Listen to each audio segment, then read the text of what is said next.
Hello everyone, class 9th में हो और फिजिक्स के कॉन्सेप्ट अभी भी क्लियर नहीं है या फिजिक्स के न्यूमेरिकल अभी भी परेशान कर रहे हैं, सो डोंट वरी। मैं हूं आपका मौसर, your physics teacher, your mentor, your friend, और हम लोग मिलकर फिजिक्स को करने जा रहे हैं super easy. So let's begin. चलिए शुरू करते हैं।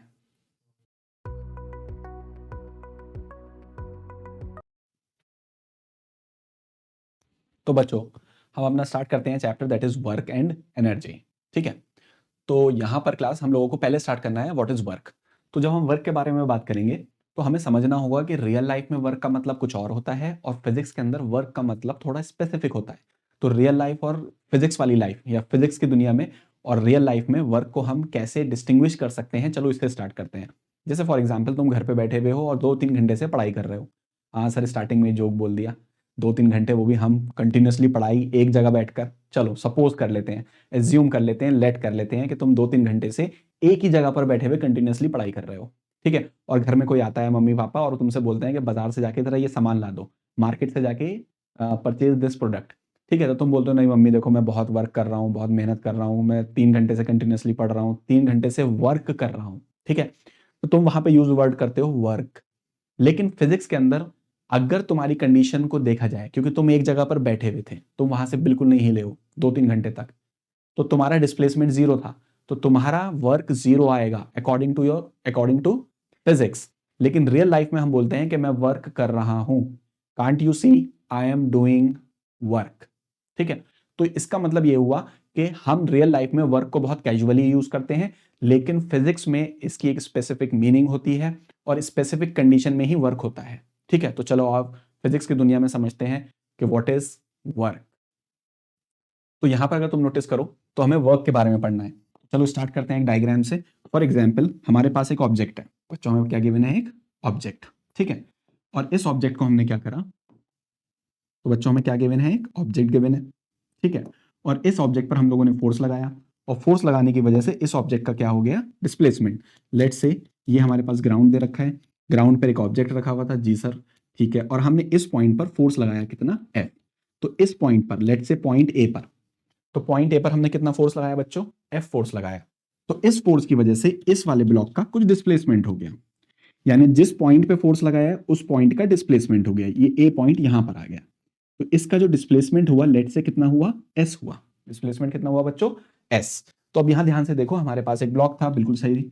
उस ब्लॉक के ए पॉइंट पर हमने फोर्स लगाया एफ राइट साइड में, तो इस ए पॉइंट का जो डिस्प्लेसमेंट हुआ राइट साइड में कितना हुआ? एस हुआ। ठीक है सर, फोर्स और डिस्प्लेसमेंट बात समझ में आ रही है। तो अकॉर्डिंग टू फिजिक्स अगर हम वर्क को यहां डिफाइन करेंगे तो work will be multiplication of force into displacement. जी सर, ठीक है, तो बहुत ही सिंपल है। It will be force into displacement, बहुत ही सिंपल है। तो जो वर्क होगा हमारा वो फोर्स और डिस्प्लेसमेंट का मल्टीप्लीकेशन होगा। तो यहां पर अगर मैं फोर्स को एफ बोल रहा हूं और डिस्प्लेसमेंट को एस, तो यहां पे जो वर्क डन का फॉर्मूला आ जाएगा which is F into S. कितना आ जाएगा? F into S, which is force multiplied by displacement. ठीक है सर, लेकिन यहां पर ये जो पूरी हमने वर्क की इक्वेशन लिखी है, अभी इसमें कुछ और समझना हमें बाकी है। वो ये चीज कि यहां पर हमें विद कंडीशंस के साथ समझनी होगी। लेकिन यहां पर एक कंडीशन है बच्चों, कंडीशन क्या है हमें समझनी होगी। सिंपल इक्वेशन है, work is equal to force into displacement, लेकिन विद कंडीशन। कंडीशन क्या है यहां पर? बहुत ध्यान से समझना है कि यहां पर जो ये फोर्स लग रहा है, या तो फोर्स डिस्प्लेसमेंट की डायरेक्शन में होना चाहिए। देखो फोर्स राइट साइड लग रहा है और डिस्प्लेसमेंट भी किधर है? Right side. या डिस्प्लेसमेंट फोर्स की डायरेक्शन में होना चाहिए। तो देखो यहाँ पे वो कंडीशन भी सेटिस्फाई हो रही है, यहाँ जो डिस्प्लेसमेंट है वो भी राइट साइड है और फोर्स भी किधर है? Right side. तो इस बात को यहाँ पर बहुत अच्छे से ध्यान रखना है टर्म्स एंड कंडीशन में। मैं दोनों के नीचे स्टार बना रहा हूं, क्या कि या तो फोर्स डिस्प्लेसमेंट की डायरेक्शन में या डिस्प्लेसमेंट फोर्स की डायरेक्शन में, यानी force and displacement are in same direction, are in same direction, same direction. तो ये बहुत इंपॉर्टेंट बात है जो हमें समझनी है। सर इसके बारे में और डिटेल में नहीं, ये हम 11th में जाकर तुम्हें समझ में आएगी कि यहां पर हम इस तरीके से क्यों लिख रहे हैं टर्म्स एंड कंडीशन। ठीक है, तो एज अ टीचर मेरा फर्ज बनता था बताना, simply it is not force into displacement. तो यहां पे इंपॉर्टेंट था कि इस चीज को भी समझना होगा हमें कि जब हम इसको यूज करेंगे तो यहां पर फोर्स और डिस्प्लेसमेंट सेम डायरेक्शन में होना चाहिए। मतलब या तो फोर्स डिस्प्लेसमेंट की डायरेक्शन में हो, या डिस्प्लेसमेंट वो वाला कंसीडर होगा जो फोर्स की डायरेक्शन में होगा। तो with one condition that force and displacement are in same direction, then we can use this formula, work is force multiplied by displacement. तो यहां पर बहुत ही एक अच्छी सी इक्वेशन मिल गई हमें। हमें यह भी समझ में आ गया कि फिजिक्स में वर्क कब होता है, कब होता है, जब एक ऑब्जेक्ट पर फोर्स लग रहा हो और डिस्प्लेसमेंट हो रहा हो। तो ये दो कंडीशन होना सेटिस्फाइड जरूरी है कि एक ऑब्जेक्ट पर एक या एक से ज्यादा फोर्सेस लग रहे हो और उस ऑब्जेक्ट का डिस्प्लेसमेंट हो रहा हो। तुम जब पढ़ रहे थे घर पर तो तुम्हारा डिस्प्लेसमेंट नहीं हुआ था, तो वहां डिस्प्लेसमेंट जीरो था, तो तभी वर्क डन क्या आया था, जीरो आया था। तो ठीक है, तो फिजिक्स में वर्क का क्या मतलब है कि एक ऑब्जेक्ट पे फोर्सेस लग रहे हो, एक या एक से ज्यादा भी हो सकते हैं, और उस ऑब्जेक्ट का डिस्प्लेसमेंट हो रहा हो। ये दो कंडीशन जब सेटिस्फाइड होंगी तो वर्क डन होगा। हाँ, यहां पर एक्सेप्शन इसमें भी आता है कि कुछ कंडीशंस ऐसी भी होती हैं जो आगे पढ़ेंगे अभी हम लोग, कि जिसके अंदर फोर्स भी होता है, डिस्प्लेसमेंट भी होता है, लेकिन उसके बाद भी वर्क डन जीरो आता है।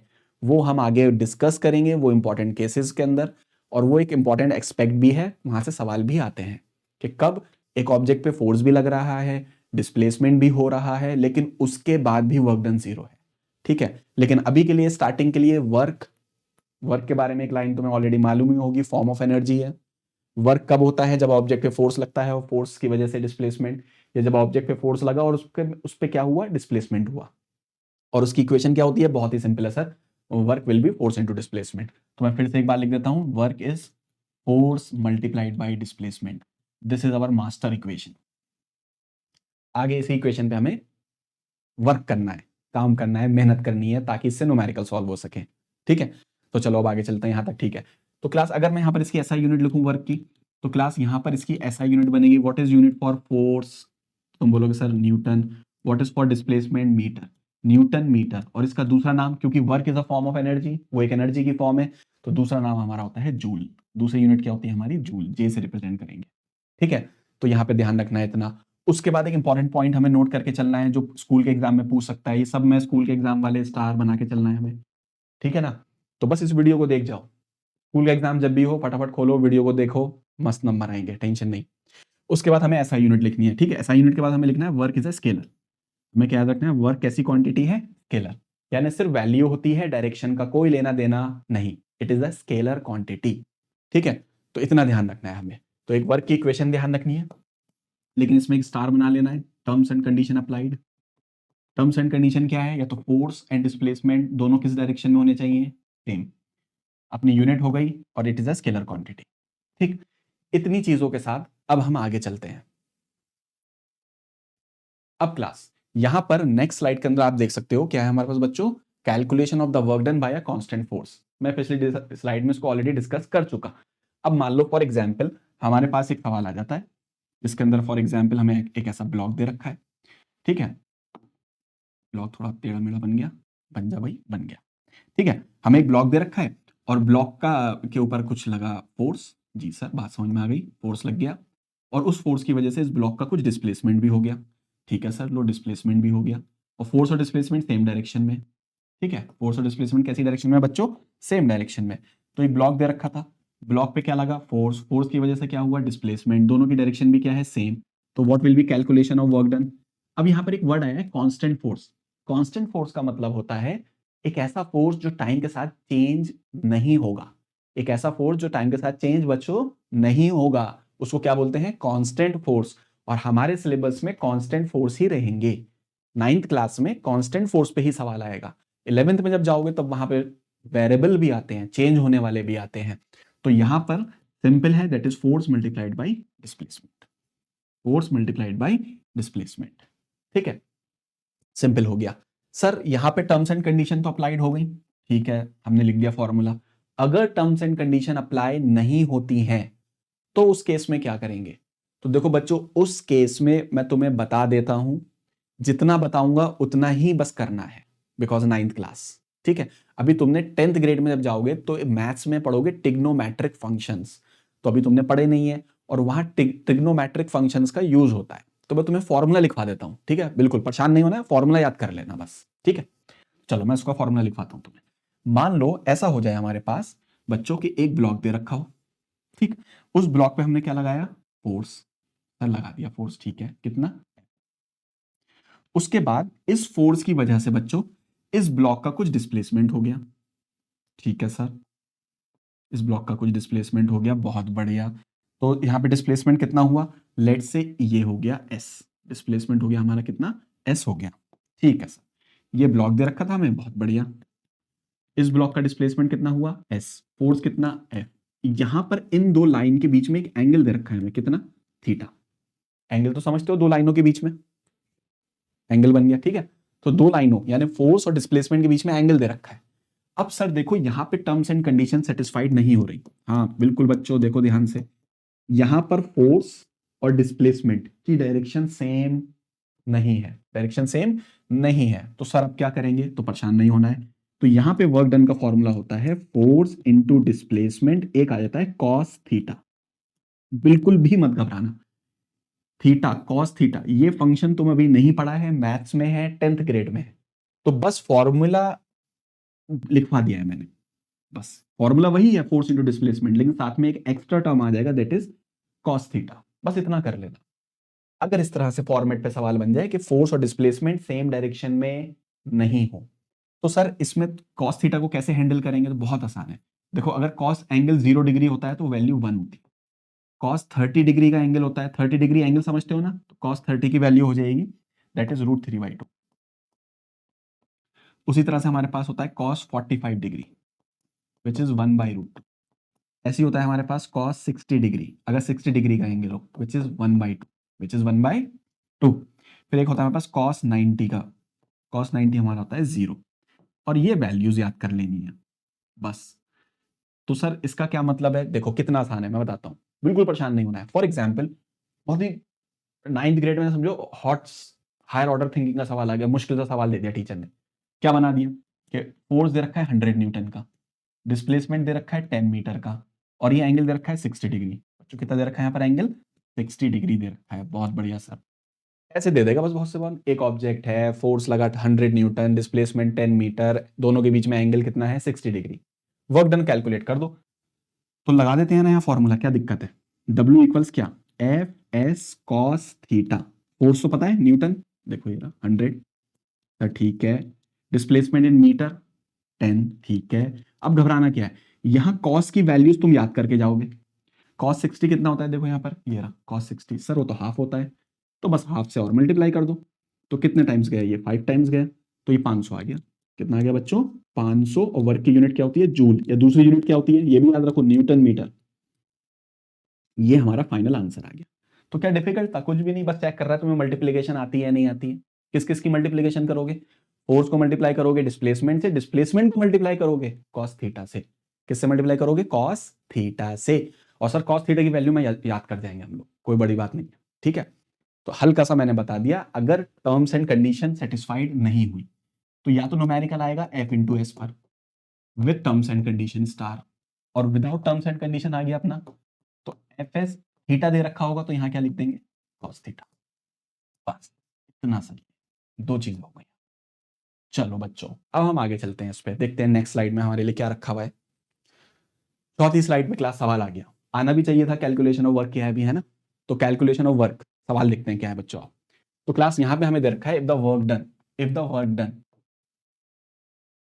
If the work done by a force in moving, by a force in moving an object through a distance of 20 centimetre, class 20 centimetre. बच्चों 9th ग्रेड में जब आते हैं 8th के बाद, तो सबसे ज्यादा परेशान फिजिक्स करती है बहुत सौ को, मैक्सिमम को मैंने देखा है अपने कैरियर में। और उनको फिजिक्स में पता क्या परेशान करते हैं, न्यूमेरिकल्स। बच्चों न्यूमेरिकल्स कुछ भी नहीं है, बहुत आसानी से होंगे। न्यूमेरिकल्स परेशान इसलिए करते हैं क्योंकि तुम एक टेक्निक यूज नहीं करते, वो मैं बताता हूँ क्या टेक्निक है। टेक्निक ये है कि जब कभी भी वर्ड्स में प्रॉब्लम होगी, ऑब्वियस बात है पेपर में आएगी वर्ड्स में होगी, वर्ड को डायग्राम में ले आओ और डायग्राम की हेल्प से सवाल करो। एक बात, बहुत काम की बात बता रहा हूं, ध्यान से सुनना है इस बात को। वर्ड्स को डायग्राम में लाओ फिर सॉल्व करो। अब सॉल्व तो सर तब करेंगे ना जब फॉर्मूला याद होगा। तो बहुत से बच्चे फॉर्मूला याद ऐसे करते हैं, work is force multiplied by displacement. नहीं, ये टेक्निक गलत है, गलत टेक्निक है। अगर तुम्हें फिजिक्स को स्ट्रॉन्ग करना है इन न्यूमेरिकल पॉइंट ऑफ व्यू, तो आ जाओ पीछे, मैं बताता हूं क्या तरीका है, बहुत काम की बात बता रहा हूं।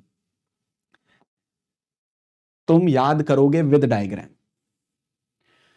पहले फॉर्मूला फोर्स इनटू डिस्प्लेसमेंट सिर्फ याद नहीं करना है, पहले उसका डायग्राम कैसे बनेगा, और उसकी डायग्राम में इंपॉर्टेंट बात क्या थी, फोर्स और displacement should be in same direction, तो डायग्राम के साथ फॉर्मूला मीनिंगफुल होता है, एक बात। दूसरी बात, जो टर्मिनोलॉजीज यूज हो रही है, फोर्स यूज हो रहा है, डिस्प्लेसमेंट यूज हो रहा है, इनकी यूनिट्स को याद रखना बहुत जरूरी है। कभी कभार क्या होता है, न्यूमेरिकल के अंदर हम यूनिट को देख के पता लगा लेते हैं कि ये फोर्स है, ये डिस्प्लेसमेंट है, ये है, ये वो है, सब पता लग जाता है। ठीक है, तो स्टेप बाय स्टेप फिक्र मत करो, मैं तुम्हें बहुत स्ट्रॉन्ग कर दूंगा न्यूमेरिकल्स में, टेंशन नहीं लेनी है। 9, 10, 11, 12 नीट जेई कहीं तक टेंशन नहीं लेनी बिल्कुल। चलते हैं, अब देखो यहां पर, तो इस तरीके से नहीं, तो हम सबसे पहले वर्ड प्रॉब्लम को किस में लेकर आएंगे, स्टेप 1 में, डायग्राम। तो मौसर ने बोला है कि डायग्राम में स्ट्रांग होना है, तो स्टेप 1 करना है हमें, वर्ड प्रॉब्लम को डायग्राम में कन्वर्ट करना है, करेंगे बिल्कुल। तो यहां पर वर्क डन पूछ रहा है, डिस्प्लेसमेंट कितना है 20 सेंटीमीटर, और वर्क डन कितना हुआ, देखो यहां पर लिखा 24 यूनिट से पहचान लिया मैंने, जूल, है ना। वैल्यू ऑफ फोर्स पूछ रहा है, वैल्यू ऑफ फोर्स जो पूछा है उस पर लगा दो क्वेश्चन मार्क, ये पूछा गया। तो सबसे पहला काम हमें क्या करना है, डायरेक्ट फॉर्मूला नहीं, अभी लर्न कर रहे हैं चीजों को, तो सबसे पहले हमें क्या कर लेना है, फटाफट डायग्राम बना लेना है। जी सर बिल्कुल बना लेंगे डायग्राम। डायग्राम में लगा हमारा क्या, फोर्स, और एक हमारा क्या हुआ, डिस्प्लेसमेंट। कुछ नहीं दे रखा, सेम डायरेक्शन में मानोगे। फोर्स कितना है पता नहीं, डिस्प्लेसमेंट कितना हुआ, दैट इज 20 सेंटीमीटर। जी सर, यहाँ एक प्रॉब्लम है, क्या प्रॉब्लम है, सेंटीमीटर में नहीं चाहिए हमें, एसआई में चाहिए, मीटर में। तो 20 सेंटीमीटर को मीटर में करना है, डिवाइड बाई 100 कर लो। या दूसरा तरीका ये है कि सेंटी का मतलब सी फॉर सेंटी, सेंटी का मतलब होता है 10 की पावर -2, ऐसे लिख लो, जो अच्छा लगे वैसे कर लेना, या तो ऐसे लिख लो या ऐसे लिख लो, ये दोनों मीटर में है। ठीक है, मैंने दोनों तरीके बता दिए। ठीक, उसके बाद आगे चलेंगे, यहां पर हमें वर्क डन दे रखा है ऑलरेडी, दैट इज 24.2 जूल्स। अब सर फॉर्मूला लगा देते हैं, work done will be force into displacement. बताओ फोर्स कितना है, पता नहीं, डिस्प्लेसमेंट कितना है, that is 20 divide by 100, centimetre को मीटर में करा, वर्क कितना है बच्चा जल्दी बोलो, 24.2।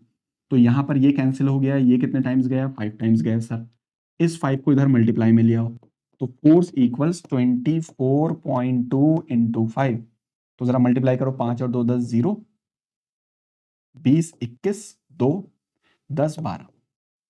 ठीक है, और फोर्स की यूनिट क्या बनेगी भाई, जूल बनेगी, न्यूटन, न्यूटन।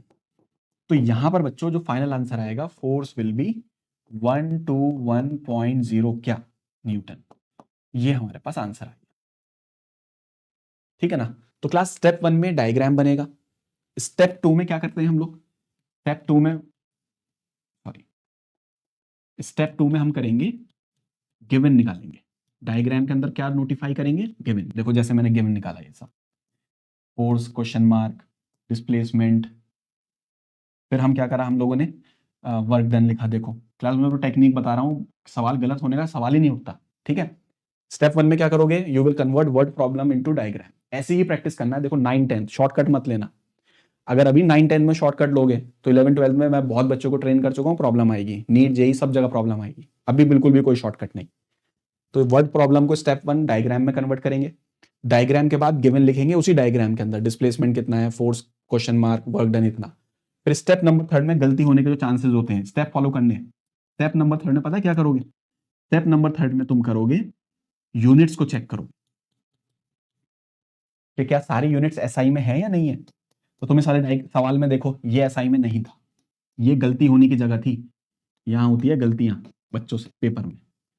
फिर आगे बोलते हैं, देखो सब तुम हंस भी रहे हो, मुझे पता है, तुम सोच रहे हो हाँ सर आप बिल्कुल सही बोल रहे हैं, हम सोचते हैं हम सवाल सही करके आए पेपर में, घर में आके देखते हैं तो सेंटीमीटर में था, मिलीमीटर में था, माइक्रोमीटर में था, मेगा में था, हमने तो उसको चेंज ही नहीं करा।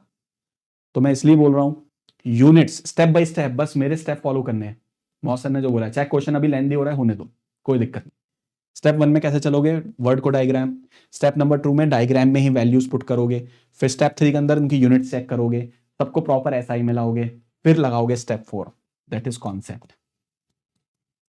स्टेप 4 क्या कहलाता है बच्चों, कॉन्सेप्ट, कि इसमें कौन से फॉर्मूला लगाने हैं हमें। ठीक है, बस ये 4 स्टेप अपना, फिर लास्ट में आती है थोड़ी सी कैलकुलेशन, आंसर आ जाएगा, कभी गलती नहीं होगी। देखो पेपर में करके देखो मेरी टेक्निक इस्तेमाल। ठीक, तो ये सवाल हो गया क्लास, आगे चलते हैं। नेक्स्ट स्लाइड में हमारे पास फिर एक न्यूमेरिकल है बच्चों। अब एक काम करो, फटाफट अपनी स्क्रीन को स्टॉप करो, स्टॉप करने के बाद सॉल्व करो, ठीक है ना क्लास? यही तरीका है, पेन पेपर साथ लेके बैठना, ठीक है ना? कॉपी रखो, नोट्स बनाते जाओ और फटाफट सॉल्व करो। चलो, जिनसे नहीं हो रहा मैं हेल्प करता हूँ। देखो यहाँ पर सोल्यूशन, तो सबसे पहला स्टेप अपना क्या होता है भाई न्यूमेरिकल सॉल्व करने का बच्चों? स्टेप 1 मौसम ने सिखाया, convert word problem to diagram. बहुत ही पावरफुल बात। तो चलो वर्ड को डायग्राम में कन्वर्ट करते हैं। क्या बोल रहा है? अ लोड ऑफ कितना, दैट इज 100 kg। एक 100 kg का लोड है, उसको हमने 5 मीटर उठाया। वर्क डन पूछ रहा है। क्या पूछ रहा है? Work done.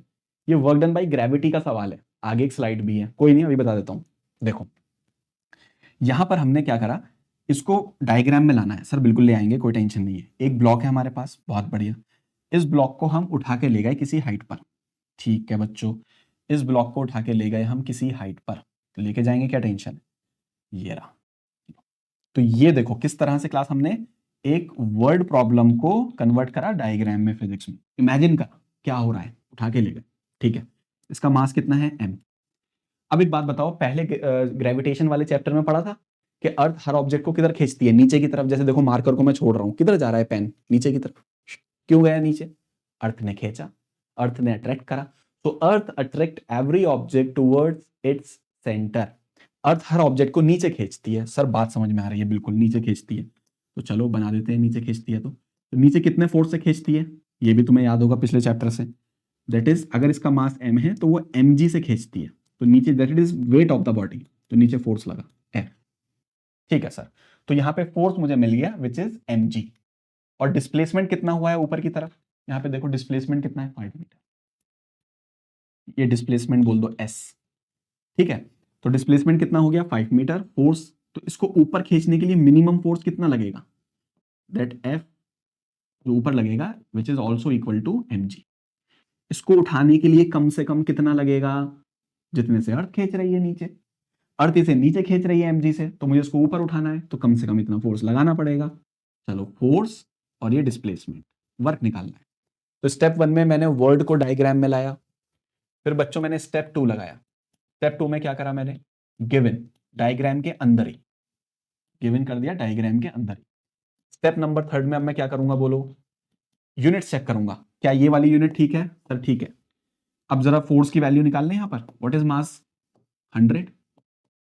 क्या इसकी भी यूनिट ठीक है? सर बिल्कुल ठीक है।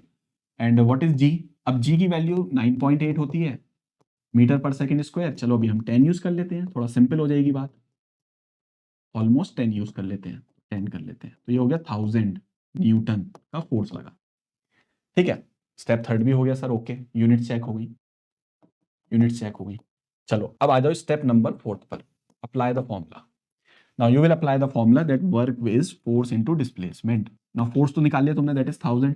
जी सर बिल्कुल निकाल लिया। What is displacement? Sir displacement 5 दे रखा है, ऊपर की तरफ 5 लेके गए, तो ये आ गया 5000 joule. That is our work done, that is our work done.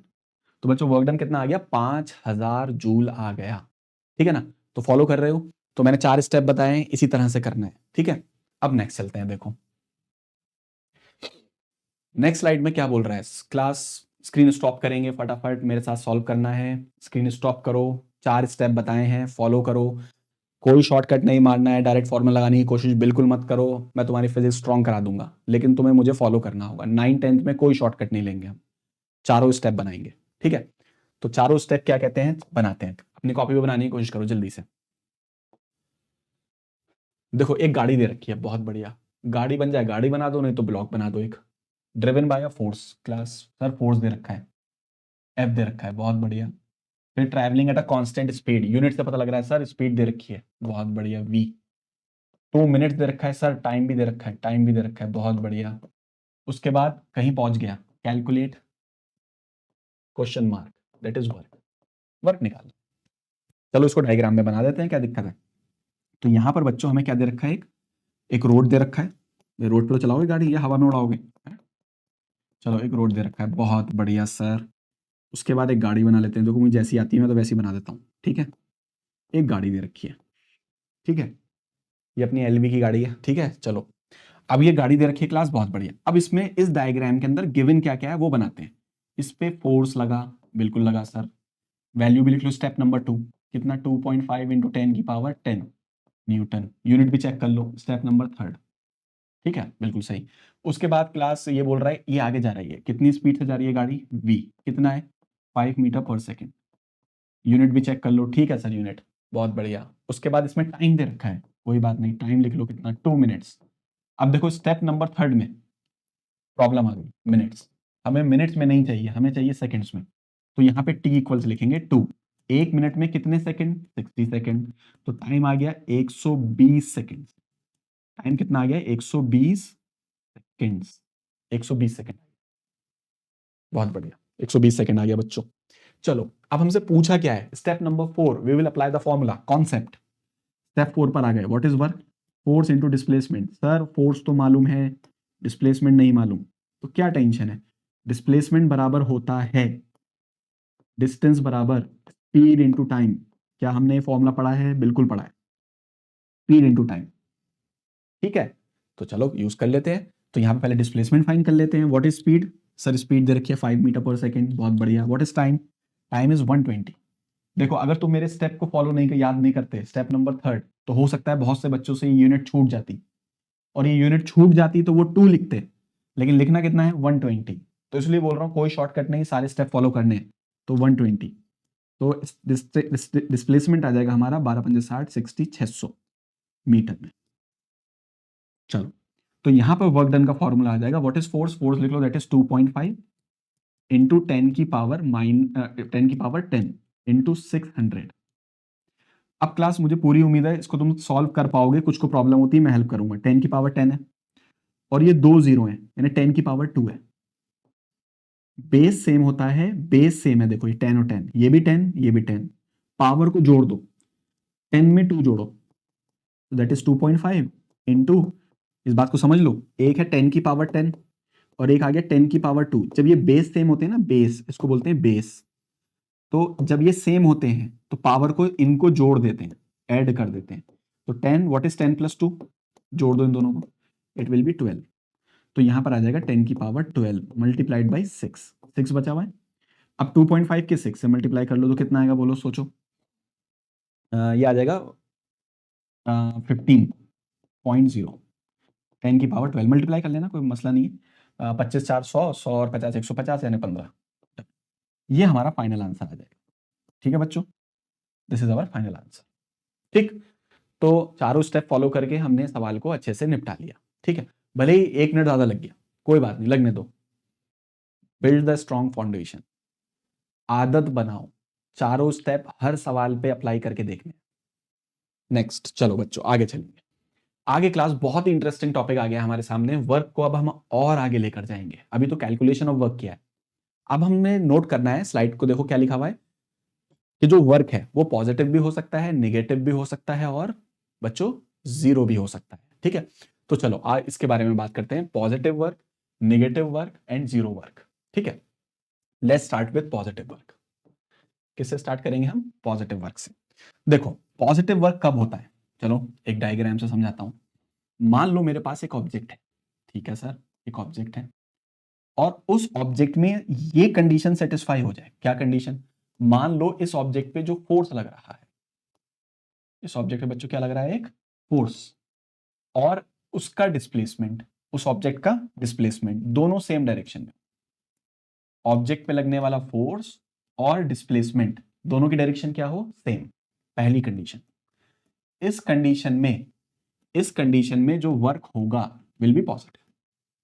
जो वर्क होगा वो कैसा होगा बच्चों, पॉजिटिव होगा। बहुत काम की बात है, रट लेना इसको, अच्छे से याद कर लेना कि वर्क पॉजिटिव तब होता है जब फोर्स और डिस्प्लेसमेंट सेम डायरेक्शन में हो। एक बात, दूसरी condition, this is first condition, दूसरी कंडीशन को ऐसे बोलेंगे कि मान लो हमारे पास एक ऑब्जेक्ट है, जो हमारे पास क्या दे रखा है, एक ऑब्जेक्ट दे रखा है, ठीक है, और ऑब्जेक्ट पे लगा हुआ फोर्स, जो ऑब्जेक्ट पे लगा हुआ फोर्स और ऑब्जेक्ट का डिस्प्लेसमेंट के बीच में कुछ एंगल हो, ये ऑब्जेक्ट है, ठीक, ऑब्जेक्ट पे क्या लगा बच्चों, फोर्स और उसका डिस्प्लेसमेंट, उनके बीच में कुछ एंगल हो।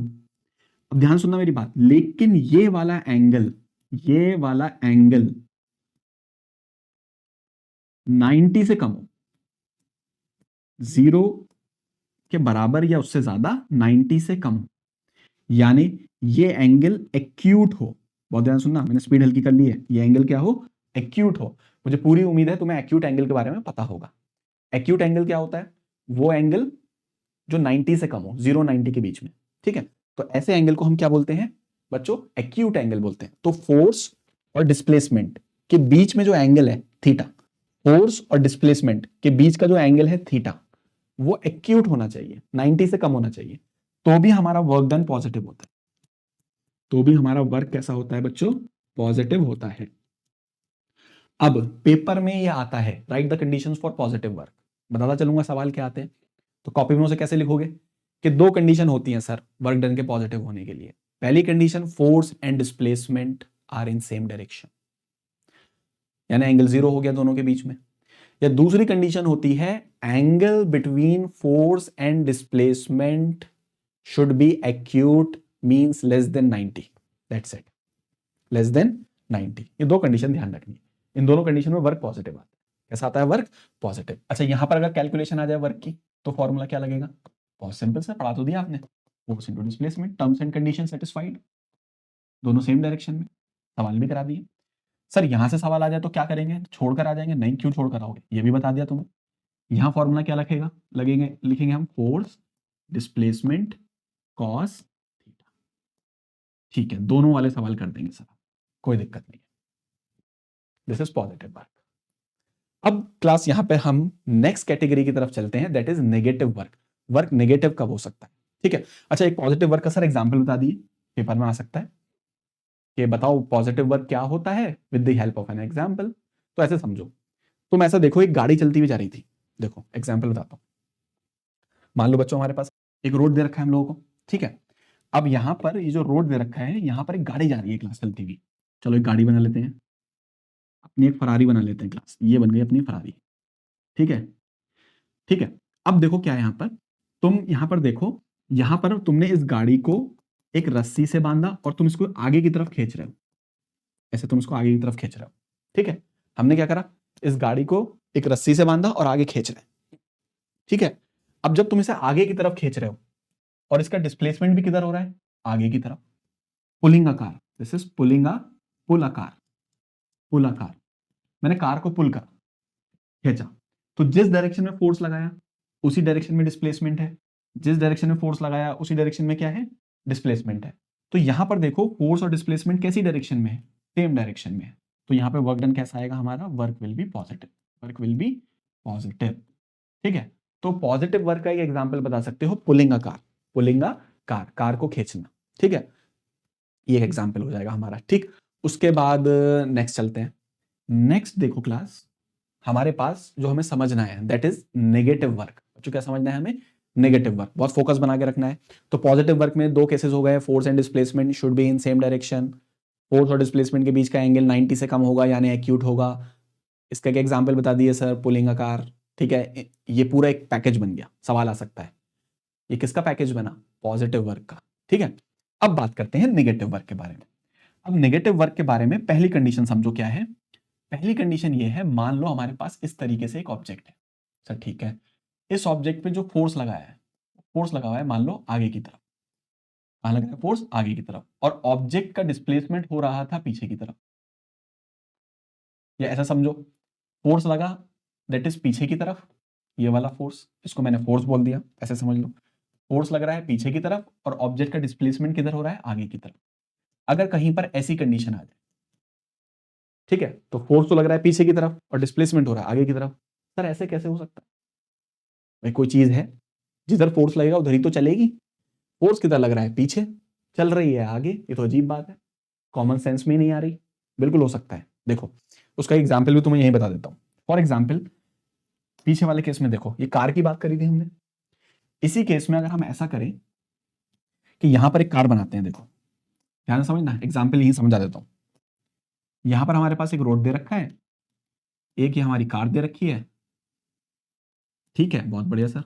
ये आगे जा रही है, वेलोसिटी से, तो उसका डिस्प्लेसमेंट भी आगे की तरफ है। इसका डिस्प्लेसमेंट भी किधर होगा बच्चों? आगे की तरफ। बहुत बढ़िया सर, डिस्प्लेसमेंट आगे की तरफ होगा, बिल्कुल सही है, गाड़ी चलती हुई जा रही है। तुमने क्या करा, यहां पर पीछे एक रस्सी बांधी और रस्सी बांध के इसे पुल करना शुरू कर दिया पीछे की तरफ। चलती हुई गाड़ी है, आगे को जा रही है और तुम पीछे रस्सी से खींच रहे हो। बोले पीछे की तरफ खींच रहा हूं, ठीक है। अब देखो, जब मैं उसे पीछे की तरफ खींच रहा हूं तो फोर्स किधर लग रहा है? पीछे की तरफ लग रहा है, लेकिन गाड़ी किधर जा रही है? आगे की तरफ। सर लेकिन उसकी रफ्तार तो कम हो जाएगी। हाँ भाई, रफ्तार कम हो जाएगी, लेकिन जा तो आगे ही रही है, कुछ देर तक तो आगे ही जाएगी, ठीक है ना। तो गाड़ी किधर जा रही है? आगे। और तुम रस्सी से किधर खींच रहे हो? पीछे। तो बताओ फोर्स किधर है? सर फोर्स तो पीछे है। डिस्प्लेसमेंट किधर है? सर वो तो आगे है। बात समझ में आ रही है? तो देखो, फोर्स किधर है? पीछे। डिस्प्लेसमेंट किधर है? आगे। और ये कौन है? अपनी पहिए लगी हुई गाड़ी। समझ में आई बात? ठीक है। तो ऐसा हो सकता है, कोई प्रॉब्लम नहीं है। हाँ, कुछ बच्चे तो कह रहे हैं सर गाड़ी को खिंचवा रहे हो, गाड़ी तो रुक की रफ्तार कम होनी नहीं है, हम ही घसीटते हुए चले जाएंगे साथ में। हाँ, तो ऐसा कोई एक्सपेरिमेंट मत करने लगना।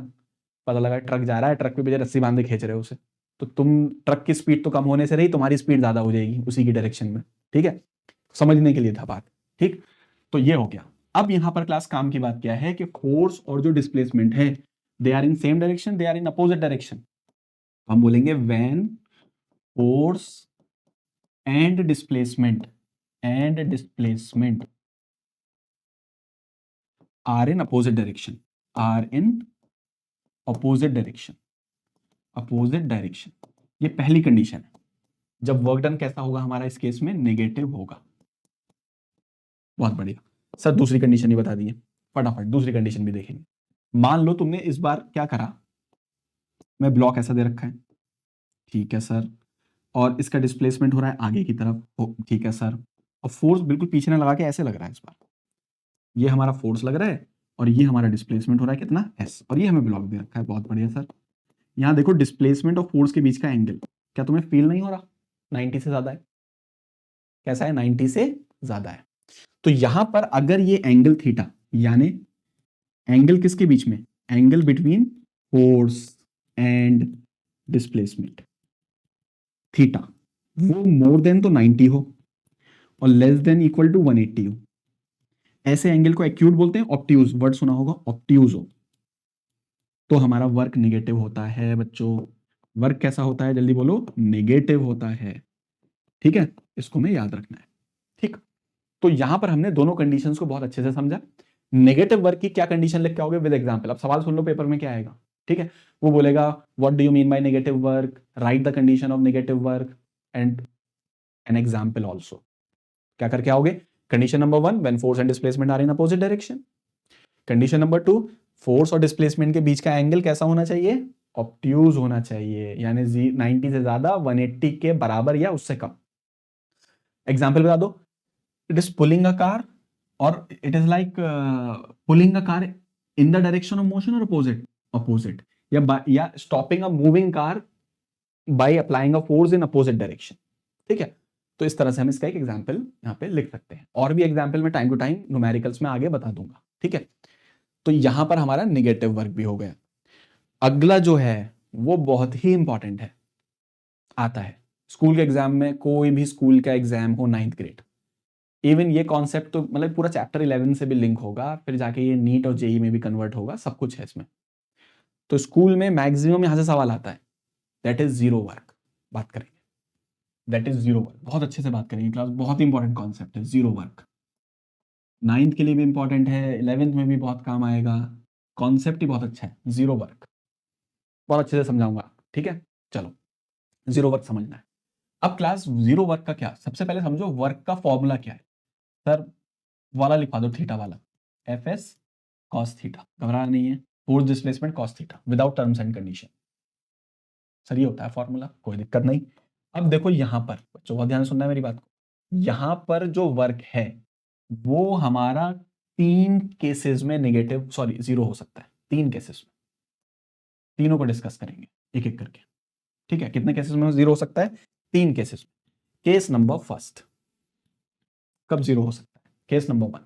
ठीक है बच्चों, मान लो हमारा डिस्प्लेसमेंट ही जीरो हो, यानी हमारे पास एक ऑब्जेक्ट हो, बिल्कुल सही सर, उस ऑब्जेक्ट पे फोर्स लग रहा है, बिल्कुल लग रहा है सर, डायग्राम में समझा रहा हूँ, लेकिन वो चल नहीं रहा, डिस्प्लेसमेंट 0 है। ऐसा हो सकता है, बिल्कुल हो सकता है। कैसे होगा सर, बताइए तो सही। बिल्कुल बताता हूँ। देखो, एक पहाड़ है, माउंटेन, चट्टान है बहुत बड़ी, और तुम बनने चले रजनीकांत और बोले सर आज तो मैं इसको हिला ही दूंगा। ठीक है, तुमने क्या लगाया, फोर्स। पहाड़ को हिलाने चले हैं हम लोग, या घर पे दीवार है, दीवार पे धक्का दो, क्या दीवार चलेगी? नहीं चलेगी सर। अगर दीवार नहीं चलेगी तो डिस्प्लेसमेंट 0 होगा, लेकिन उस पर फोर्स तो लग रहा है, उस पर फोर्स तो लग रहा है सर। यस सर, फोर्स तो लग रहा है, बिल्कुल ठीक बात है, लेकिन उसका डिस्प्लेसमेंट क्या है, 0। ये बात भी समझ में आ रही है। तो ऐसे केस में जब फोर्स तो लग रहा है, डिस्प्लेसमेंट 0 है, तो जैसे ही यहां पर वर्क डन का फॉर्मूला लगाओगे, इसका डिस्प्लेसमेंट 0 है, तो एफ 0, तो 0 ही हो जाएगा, तो वर्क डन हो जाएगा हमारा 0। तो केस नंबर 1, तो केस नंबर 1 पेपर में जब लिखा जाएगा, right the condition of 0 work, सवाल आ गया 3 नंबर में कि कब कब वर्क 0 हो सकता है। तो पहली कंडीशन लिखोगे, जब फोर्स तो लग रहा है, लेकिन when force is acting on an object but displacement is 0। What is the example, pulling और पुशिंग अ वॉल, पुल और push a wall, a wall.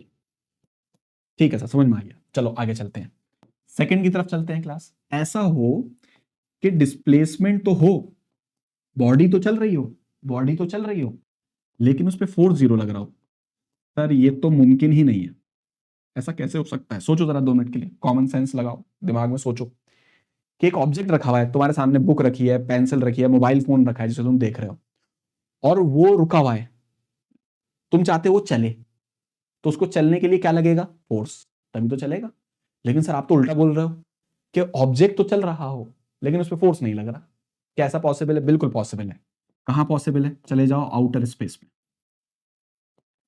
अगर हम स्पेस में चले जाएं, अर्थ को छोड़कर एक रॉकेट में बैठ के स्पेस में चल दिए, चलो एक रॉकेट में बैठे और कहां चल दिए बच्चों, स्पेस की तरफ। ठीक है, ये अपना रॉकेट है, कहां चल दिए हम, स्पेस की तरफ।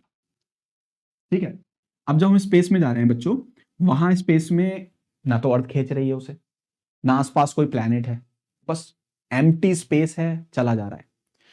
तो अगर वहां पर ये ऑब्जेक्ट चला जा रहा है तो इस डिस्प्लेसमेंट तो होगा, बिल्कुल होगा सर, लेकिन इस पे फोर्स नहीं लग रहा कुछ भी, क्योंकि इसके आसपास कोई है ही नहीं फोर्स लगाने वाला, ना एयर है, ना अर्थ है, ना आसपास कोई प्लैनेट है, तो फोर्स 0, लेकिन डिस्प्लेसमेंट होगा। जब फोर्स 0 हो गया तो वर्क डन भी क्या होगा सर, वो भी 0 ही होगा, तो यहाँ वर्क डन आ जाएगा 0। ये बहुत बढ़िया एग्जाम्पल। ये सेकेंड केस है जहां पर फोर्स 0 हो गया। फर्स्ट केस में कौन 0 था, डिस्प्लेसमेंट 0 था। अब हम चलते हैं अपने थर्ड केस की तरफ। थर्ड केस बहुत इंपॉर्टेंट है, फर्स्ट हो गया, केस नंबर सेकंड हो गया, केस नंबर थर्ड। यहां से स्कूल के एग्जाम में सवाल ज्यादा आते हैं, केस नंबर थर्ड से। याद करो जब मैंने इस वीडियो को स्टार्ट किया था तो मैंने तुमसे एक बात बोली थी कि फिजिक्स में वर्क का मतलब है एक ऑब्जेक्ट पे लग रहे होंगे फोर्स, एक या एक से ज्यादा, और वो ऑब्जेक्ट का हो रहा होगा डिस्प्लेसमेंट। अगर ये दो चीजें होंगी तो वर्क होगा, विद एन एजम्पशन। वो एजम्पशन ये है कि हो सकता है एक ऑब्जेक्ट पर फोर्स भी लग रहा हो। सर एक ऑब्जेक्ट पे क्या लग रहा हो, फोर्स भी लग रहा हो, और उसके पास डिस्प्लेसमेंट भी हो, लेकिन उसका वर्क क्या आ जाए, 0 आ जाए। ये कब होगा? यहां पे रोल प्ले करेगा तीसरी चीज, याद करो तीसरी कौन, यानी force into displacement cos theta. अगर किसी तरीके से कॉस थीटा 0 हो जाए, कॉस थीटा क्या हो जाए बच्चों, 0 हो जाए, तो वर्क भी क्या आ जाएगा, 0 आ जाएगा। क्या सर कॉस थीटा 0 हो सकता है? बिल्कुल बताया मैंने, देखो कॉस थीटा की वैल्यूज लिखी थी, कहां है, दिखा देता हूं, देखो ये रहा, देखो कहीं पे cos थीटा 0 लिखा था, बिल्कुल लिखा था सर आपने, ये रहा। कब लिखा था, कितने एंगल पे लिखा था, 90 डिग्री पे। कितने एंगल पे लिखा था, 90 डिग्री। यानी फोर्स और डिस्प्लेसमेंट आपस में परपेंडिकुलर हो जाए, फोर्स और डिस्प्लेसमेंट आपस में बच्चों क्या हो जाए, परपेंडिकुलर हो जाए, तो उस केस में हमारा वर्क 0 होगा। और कब होगा, फोर्स भी है और डिस्प्लेसमेंट भी है, दोनों चीजें हैं, फिर स्टिल वर्क डन क्या होगा, 0। तो इसका मतलब मान लो फोर्स ऐसे नीचे की तरफ लग रहा हो, लेट्स से, और डिस्प्लेसमेंट बॉडी के आगे की तरफ हो रही हो, एस, तो इस केस में इन दोनों के बीच में एंगल कितना है, 90 डिग्री, तो वर्क डन विल बी 0। ठीक है सर, समझ में आ गया। सर इसका थोड़ा एग्जाम्पल बताइए। एग्जाम्पल बताएंगे, फॉर एग्जाम्पल ऐसा समझो तुम रेलवे प्लेटफॉर्म पे गए, वहां तुम्हें मान लो फॉर एग्जाम्पल अमरोहा से दिल्ली जाना है, वहां प्लेटफॉर्म पे तुमने कुली को सर्विस के लिए बुक किया और उस कुली ने क्या करा, सामान को अपने सर पे रख लिया, ठीक। और वो सामान को सर पे रखकर, ठीक है, ऐसे समझो ये सामान रख लिया सर पे तुमने मुझे कुली बना दिया है, फिजिक्स ने कुली बना दिया, चलो बहुत बढ़िया है, बहुत अच्छी चीज़ है। तो वही प्रोफेशन है यार, और हर प्रोफेशन एक नोटेबल होता है, बस अच्छे तरीके से होना चाहिए, ठीक है। तो आज हम फिजिक्स के लिए अपने कुली बनते हैं और यहाँ पर हमने एक ऑब्जेक्ट को रखा सर के ऊपर, ठीक है। तो हमने यहाँ पे जब ऑब्जेक्ट को सर के ऊपर रखा और रखा तो अर्थ किधर खींच रही है इस ऑब्जेक्ट को, नीचे। सर डायग्राम बनाते जाओ साथ साथ। तो यहाँ पर हमारे पास एक कुली, यहाँ पे हमारे पास एक बंदा, और उस बंदे ने सर के ऊपर रखा सामान, ये रहा सामान, ठीक है, और ये अपना कुली हो गया, ठीक है। क्लास इस ये इस डायग्राम का मेरा नाम है जूजू। कभी बताऊंगा अभी वीडियो के बीच में कभी जूजू कहाँ से आया है, का मैं नाम रखता हूँ स्पेसिफिक जूजू, ठीक है। चलो बता ही देता हूँ कहाँ से आया। जब मैं 12th ग्रेड में था, रामपुर में पढ़ता था, स्कूल का नाम तो नहीं बता रहा, तो वहाँ पर क्या हुआ, 12th में था मैं, इंग्लिश का पीरियड था, तो मैम एब्सेंट थी। तो जब मैम एब्सेंट थी तो ड्राइंग वाली टीचर का वो लग गया, अरेंजमेंट होता है ना अपना, वैसा लग गया। तो फिर वहाँ पर ये हुआ कि चलो बच्चों एक काम करो, एक प्लेटफॉर्म सीन बनाओ रेलवे का। तो अपनी ड्राइंग तो बहुत खतरनाक, इसी वजह से मैंने मैथ्स ली थी, बायो से बच गया था। तो अब मैंने प्लेटफॉर्म में जैसे तैसे करके ट्रेन व्रेन थोड़ा बहुत बना लिया। अब वहाँ पे लोगों को दिखाना था मुझे, अब मैं और लोग बना दूँ, बहुत मुश्किल काम है। एक पर्सन का डायग्राम बनाना तो बड़ा टिपिकल होता है ना। तो मैंने ये डायग्राम बना दिया वहाँ पर और इनका नाम रख दिया जूजू। अब जब वो कॉपी चेकिंग पीरियड ओवर होने से पहले सर ने जब चेक करा कि अरे ये तुमने क्या बनाया है, तुमने मजाक बनाया ये वो, मुझे क्लास से बाहर भेज दिया। पूरे पीरियड अगला पूरा उन्होंने बोला तुम इंटरवल तक ऐसे ही खड़े रहोगे। तो ये जूजू के पीछे एक बहुत बढ़िया कहानी है और मैं पूरा इसमें अच्छे से रहा हूँ, मतलब पनिशमेंट मिला है मुझे। लेकिन देखो क्रिएटिविटी कभी ख़राब नहीं जाती है, ये मेरी क्लास 12 की क्रिएटिविटी आज काम आ रही है। और मैं यूट्यूब के थ्रू जो है और अपनी क्लासेस में जनरली इस डायग्राम को बनाता हूँ। तो ये कौन है अपने जूजू, तो ये आगे भी आपको मिलते रहेंगे, कौन, जूजू। चल, तो यहाँ पर हमें क्या करना है बच्चों, यहाँ पर हमें ये करना है कि देखो, अब देखो ये अर्थ इसे नीचे की तरफ खींचेगी, बिल्कुल देखो मैंने डायग्राम बना दिया, ये एरो भी बना हुआ है इसमें। अर्थ ने इसको खींचा, किधर खींचा था बच्चों, नीचे की तरफ। हर हर ऑब्जेक्ट को खींचती है, अभी बताया कितने से खींचती है, mg से, फोर्स, बहुत बढ़िया। लेकिन तुम देखोगे, अच्छा कुली सामान रख के अर्थ नीचे खींच रही है, फोर्स नीचे लग रहा है, और मैं आगे से चलता हुआ जा रहा हूं तुम्हारी तरफ, तो मेरा डिस्प्लेसमेंट किधर हो रहा है, आगे, ठीक है। तो चलो मेरा डिस्प्लेसमेंट हो रहा है आगे, ये हो गया, बहुत बढ़िया सर, ये डिस्प्लेसमेंट हो गया अपना, ठीक है। तो देखो यहां पर ये एंगल कितना है, फोर्स और displacement, this is the force, जी sir force, this is the displacement, yes sir yes, and what is the angle between them, 90 degree. तो यहां पर अगर वर्क पूछेगा तो आंसर होगा force displacement cos 90, and what is 90 की वैल्यू cos, दैट इज 0। तो यहां वर्क डन आ जाएगा 0। तो यहां पर एक बहुत ही काम की बात सीखने को मिली कि वर्क डन फोर्स और डिस्प्लेसमेंट के बाद भी 0 हो सकता है। कब हो सकता है, कंडीशन नोट कर लेना, when force and displacement are in same direction, are perpendicular to each other. दोनों आपस में कैसे होंगे बच्चों, परपेंडिकुलर, ठीक है सर समझ में आ गई बात, 90। एक एग्जांपल ये हो गया। यहां पर एक चीज और समझो, अच्छा यहां पर एक सवाल ये भी आता है कि भाई फिर हम उसको कुली को क्यों पैसे दें, भाई उसने तो वर्क डन 0 किया है, ठीक है ना। तो यहाँ पे तो प्रॉब्लम हो जाएगी, हम तो पैसे वर्क के दे रहे हैं, तो कुली जो है वो भी बहुत जो है फिजिक्स हमसे ज़्यादा जानता है। तो वो कुली ने बोला कि सर ठीक है, ग्रेविटी की वजह से वर्क डन का, ग्रेविटी की वजह से वर्क डन 0 आ रहा है। अब यहाँ पे बहुत काम की बात है, ध्यान से सुनना, ग्रेविटी की वजह से, यानी इस mg की वजह से वर्क डन 0 आ रहा है, मैं मानता हूं बिल्कुल। लेकिन मैंने तो जो मेरे पैरों के बीच में फ्रिक्शन लग रहा है, जो फ्रिक्शनल फोर्स लग रहा है, उस फ्रिक्शनल फोर्स की डायरेक्शन तो आगे की तरफ है, पैर पे लगने वाले की। पैर पे जो फ्रिक्शन लग रहा है, फ्रिक्शन आगे लगा, डिस्प्लेसमेंट आगे, दोनों की डायरेक्शन क्या है, सेम। इसकी वजह से वर्क डन तो होगा ना, हाँ, work by the friction, work by the friction 0 होगा, होगा, आंसर है होगा। तो बोले सर वर्क अगर होगा तो उसका पेमेंट दे दो, तो वो और भी आगे निकला, उसने बोला उसका पेमेंट दे दो।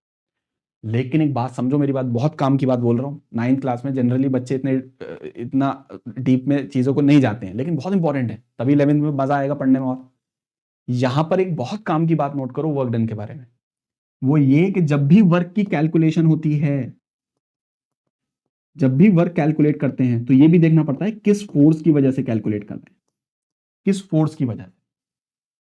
क्यों? क्योंकि जब बॉडी का डिस्प्लेसमेंट हो रहा है, हो सकता है एक फोर्स ना लगकर बहुत सारे फोर्स लग रहे हो।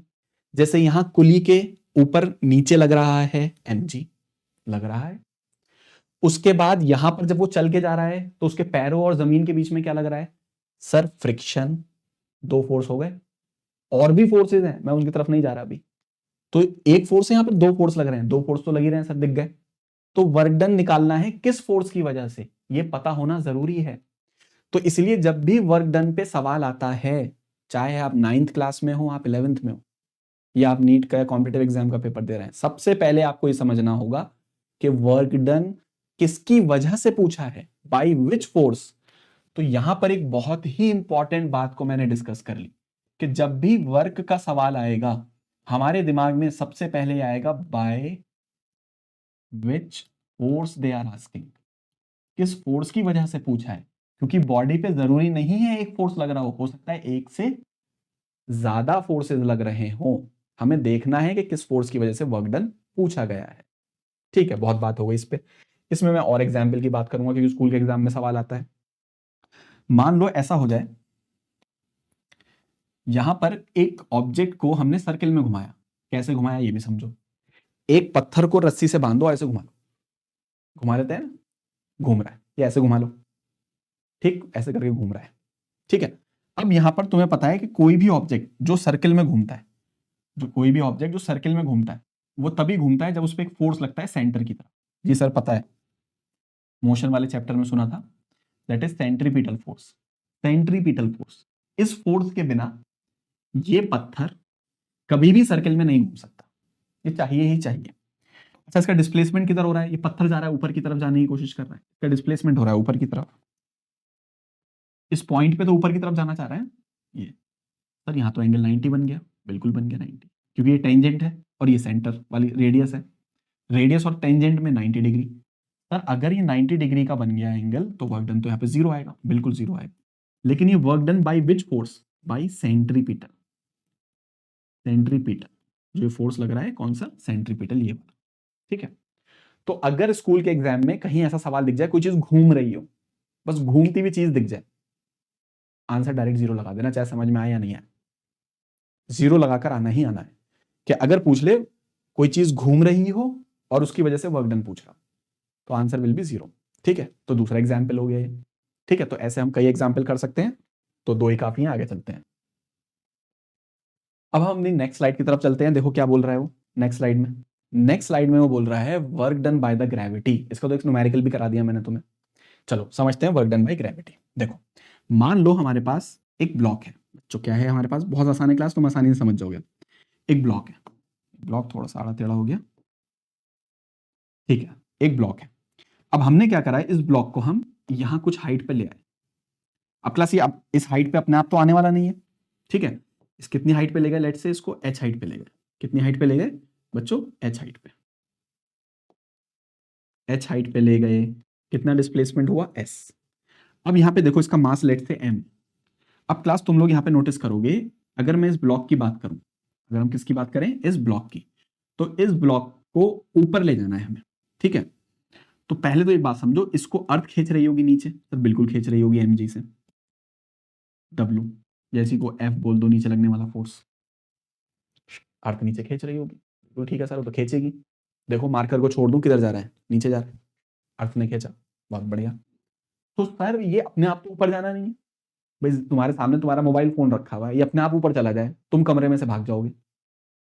समझ लो मेरी बात को, तुम कमरे में रहोगे, भाग जाओगे, बोले भाग जाओगे सर, ये तो अपने आप कैसे चला गया हवा में? यहाँ तो कुछ मामला हो गया सर, भूत प्रेत आ गए हैं, जिन आ गए हैं, पता नहीं क्या मामला है, ये तो ब्लॉक ऊपर जा रहा है अपने आप। तो हमारे नोटिस में है बात, ये अपने आप ऊपर जाने वाला नहीं है। कैसे जाएगा? तो सर हम उसको उठा के लेके जाएंगे। तो इसका मतलब सर एक फोर्स ऊपर भी लगाना पड़ेगा, बिल्कुल लगाना पड़ेगा। चलो एक फोर्स ऊपर लग गया। अब ये जो फोर्स ऊपर लगा F, इसको एफ डैश बोल दो, इसको एफ बोल दो, बल्कि इसको एम डब्ल्यू ही मान के चलो। ये नीचे डब्ल्यू, एक फोर्स ऊपर लगा है F, लेके गए। अब यहाँ वर्क डन निकालेंगे। क्या निकालेंगे बच्चों? वर्क। अब जब मैं वर्क निकाल रहा हूं तो क्लास में इस पोजीशन में आ चुका हूं कि मैं तुम्हें यहां पर ये लिख सकता हूं वर्क डन बाई कौन सा फोर्स, ऊपर वाला कि नीचे वाला। This is work done by external force और this is work done by gravity. तो हमें निकालना है वर्क डन बाय ग्रेविटी, यानी डब्ल्यू की वजह से। चलो निकालते हैं डब्ल्यू। ये क्लास धोखा मत खाना, ये डब्ल्यू फॉर वेट है, वेट यानी ग्रेविटी वाला फोर्स। तुम डब्ल्यू से वर्क समझ लो, ग्रेविटी वाला फोर्स है, ये फोर्स है, ठीक है। चलो तो हम निकालेंगे वर्क डन बाय ग्रेविटी की वजह से। अब देखो ग्रेविटी मतलब mg, तो हमारा फॉर्मूला क्या जाएगा? फोर्स इनटू डिस्प्लेसमेंट प्लस, बहुत सही। बताओ ग्रेविटी वाला फोर्स कितना है नीचे की तरफ? mg, बहुत बढ़िया, फोर्स हो गया mg। नीचे की तरफ ग्रेविटी वाला फोर्स mg, और डिस्प्लेसमेंट ऊपर कितना? h। डिस्प्लेसमेंट ऊपर कितना? h। अब क्लास बहुत फोकस चाहिए, बहुत ध्यान से देखना। फोर्स किधर लग रहा है? नीचे। डिस्प्लेसमेंट किधर हो रहा है? ऊपर। Same direction opposite. सर ये तो अपोजिट है, और अपोजिट के लिए पॉजिटिव आएगा नेगेटिव आएगा? नेगेटिव। बहुत ध्यान रखना है क्लास, बिल्कुल स्टॉप कर ली video, start. This is work done by gravity. Sir समझ में आ गई बात, अपोजिट थे दोनों। फोर्स नीचे, डिस्प्लेसमेंट ऊपर, फोर्स नीचे, डिस्प्लेसमेंट ऊपर, अपोजिट। ऐसा ही अगर यहां पूछ ले वर्क डन बाय, ये जो हमने लगाया फोर्स, हमने जो फोर्स लगाया इसको बोल दूं मैं एक्सटर्नल, हमने लगाया ना, तो वर्क डन बाय एक्सटर्नल पूछ ले। वर्क डन बाय ये कैपिटल है, तो चलो सर लिख देते हैं फॉर्मूला, क्या दिक्कत है? फोर्स इंटू डिस्प्लेसमेंट, इसका भी यही होता है, फोर्स इंटू डिस्प्लेसमेंट। चलो अब बताओ इसका फोर्स नीचे है ऊपर है? सर ऊपर है फोर्स, और ये कम से कम किसके बराबर होगा? mg। उठाने के लिए कम से कम मिनिमम कितना? mg। तो चलो इसको भी मैंने mg लिख दिया। डिस्प्लेसमेंट ऊपर नीचे, फोर्स ऊपर, डिस्प्लेसमेंट ऊपर, ये वाला फोर्स ऊपर, डिस्प्लेसमेंट ऊपर। सर ये तो पॉजिटिव होगा, डिस्प्लेसमेंट कितना? h, तो ये पॉजिटिव आएगा। दोनों की वैल्यू सेम है, देखो mgh mgh, लेकिन एक नेगेटिव में है और एक पॉजिटिव, ठीक है। तो ये बड़ी इंपॉर्टेंट चीज है कि वर्क डन बाय ग्रेविटी वाला सवाल आए, तो ग्रेविटी के केस में ये नेगेटिव आया यहां पर, देखना पड़ा हमें। और अगर एक्सटर्नल की वजह से पूछे तो उतना ही पॉजिटिव आया, उतना ही पॉजिटिव। मैं सवाल में गलती करवा सकता है ना, ये सेम सवाल आ जाए, ब्लॉक को ऊपर ले गए, ऊपर, बताओ वर्क डन बाय ग्रेविटी क्या होगा? तुम बोलोगे 10 जूल, लेकिन -10 होना चाहिए। पूछ ले जो जिसने उसको उठाया ऊपर, उसकी वजह से वर्क डन क्या होगा? तो प्लस में आएगा। उसी तरह से देखो, तो क्लास क्लियर है? ब्लॉक को नीचे लेके गए, ऊपर, ऊपर लेके गए, तो ये केस हो गया when block is move, when block किधर गया? अपवर्ड गया, ऊपर लेकर गए, ठीक है। चलो अगर ब्लॉक को नीचे ला रहे हैं, थोड़ा सा वो भी समझ लेते हैं। मान लो हमारे पास ग्राउंड दे रखा है, बहुत बढ़िया सर, ये हमारे पास ऑब्जेक्ट है, ठीक है। इस ऑब्जेक्ट को हम ले आए नीचे, ठीक। चलो अब की बार हम क्या कर रहे हैं बच्चों? ब्लॉक को ऊपर ले आ रहे हैं, नीचे ला रहे हैं? नीचे ला। तो इस बार हम ब्लॉक को नीचे लाए, कितनी हाइट, कितना लिखा है? h या डिस्प्लेसमेंट, ये m है, ठीक है, ये m है, ठीक है। अब अगर मैं इसके बीच वाला डायग्राम बनाऊं, जल्दी से बच्चों बताओ, यहां पर अगर मैं डायग्राम बनाता हूं इसका, तो बताओ यहां पर जो फोर्स लग रहा होगा mg, सर वो तो नीचे लग रहा होगा mg, ठीक है। तो यहाँ पे फोर्स लग रहा होगा नीचे, कितना लग रहा होगा? mg लग रहा होगा, that is weight of the body which is mg, this is weight of the body, work नहीं है, ठीक है। तो यहाँ पे नीचे फोर्स जो लग रहा होगा वो नीचे लग रहा होगा, ठीक है। अब अगर हमें वर्क डन बाय ग्रेविटी निकालूं, एक्सटर्नल नहीं, वर्क डन बाय बच्चों क्या? ग्रेविटी। तो बताओ वर्क डन बाय ग्रेविटी का फॉर्मूला क्या होगा? W। तो वर्क डन बाय ग्रेविटी होगा फोर्स इंटू डिस्प्लेसमेंट, सर बिल्कुल ठीक है। बताओ ग्रेविटी का फोर्स ऊपर नीचे, सर नीचे कितना? mg, बहुत बढ़िया। डिस्प्लेसमेंट s माना है कि h? सर s ही को h बोला है, h भी हो गया। अब बताओ फोर्स किधर? नीचे। डिस्प्लेसमेंट भी किधर? नीचे। सर दोनों की डायरेक्शन अपोजिट, सेम सेम। अगर दोनों की डायरेक्शन सेम होगी तो वर्क डन कैसा आएगा? पॉजिटिव आएगा। ये वर्क डन बाय ग्रेविटी आ गया, देखो यहाँ पॉजिटिव आ गया। तो इसका मतलब जब ब्लॉक को नीचे लाओगे तो work done by gravity plus का mgh। अब इसको रट लेते हैं, अब बात को रट लेते हैं। जब हम ब्लॉक को किधर लाते हैं, नीचे की तरफ, तो वर्क डन बाय ग्रेविटी यानी mg, वो mgh होता है पॉजिटिव का। और अगर हम ब्लॉक को ऊपर लेके जा रहे हैं, किधर लेके जा रहे हैं, ऊपर लेके जा रहे हैं, अगर ब्लॉक को ऊपर लेके जा रहे हैं तो वर्क डन बाय ग्रेविटी होता है नेगेटिव का। कितना, mgh होता है, mgh ये होता क्या है, mgh। इसको बहुत अच्छे से रट लेंगे। ब्लॉक को ऊपर लेके जाएंगे, work done by gravity mgh negative. Block को नीचे लाएंगे, work done will be positive. कितना, mgh। चलो, होप सो यहां तक बहुत अच्छे से हो गया होगा। ठीक है, अब अगला चलते हैं। देखो अगले में क्या बोल रहा है, एक सवाल आ गया है, how much is the mass of a man if he has to do इतने joule of work in climbing a tree 5 metre tall. तो अपना स्टेप नंबर 1 क्या होता है बच्चों, हम स्टेप नंबर 1 में वर्ड प्रॉब्लम को कन्वर्ट करते हैं डायग्राम में। बहुत बढ़िया, चलो एक पेड़ बना लेते हैं। ठीक, चलो पेड़ बन गया। अब यहां पर मान लो क्लास हमारे पास एक बंदा है ना, कुछ मास दे रखा है उसका m, और वो ये पेड़ पे चढ़ गया, यहाँ पर वो यहाँ पेड़ पे चढ़ गया, ये पहुंच गया, पेड़ पे पहुंच गया यहाँ पर। तो सर ये जो पेड़ पे गया ऊपर, तो कितनी हाइट गया जरा चेक करो। गिवन है क्या हमें, सर बिल्कुल गिवन है। बताओ कितनी हाइट गिवन है हम लोगों को, h हाइट कितनी गिवन है, जल्दी बोलो। That is 5 metre tall, 5 metre. तो क्लास ये हो गए 5 मीटर, यानी ये हमारा डिस्प्लेसमेंट है। कितना हो गया, 5 मीटर। नीचे या ऊपर है, ऊपर है। ठीक है सर, यहाँ तक बात समझ में आ गई। How much is the mass of a man, यानी m पूछा है। तो सर स्टेप नंबर 2 कर रहा हूँ, क्वेश्चन मार्क, m पूछा है, और इसमें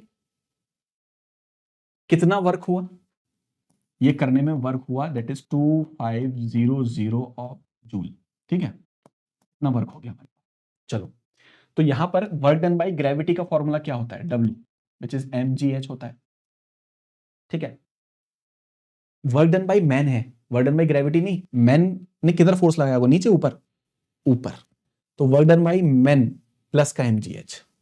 तो यहाँ W कितना है, W 2500, 25 work done by man, ऊपर फोर्स ऊपर, तो पॉजिटिव आएगा। मास निकालना है, G10 यूज कर लो। देख लेना वैसे पेपर में 9.8 यूज करनी होती है। अगर पेपर में 10 गिवन है, यहाँ पे लिख के दे दे कि G यूज करना 10 मीटर पर सेकेंड स्क्वायर। तो ठीक है, M भी हो गया, पता नहीं, G लिख दिया मैंने। ठीक है, H कितना है सर, 5।